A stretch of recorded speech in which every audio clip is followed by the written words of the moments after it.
Okay, I'll just show you how to stream audio through the Bluetooth system in this 2016 Volkswagen Tiguan.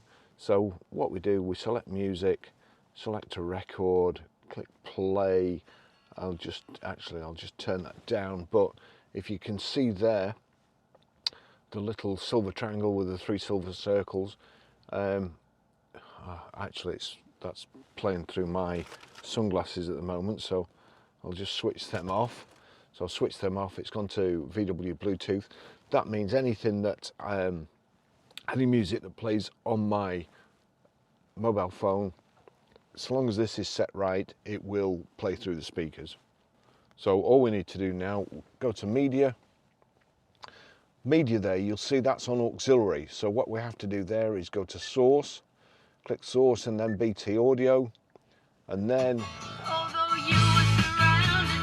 there you go, Susie Quattro, the boss of Audi, liked that record so much he named a car after her. Thanks for watching, see you in the next video, bye bye.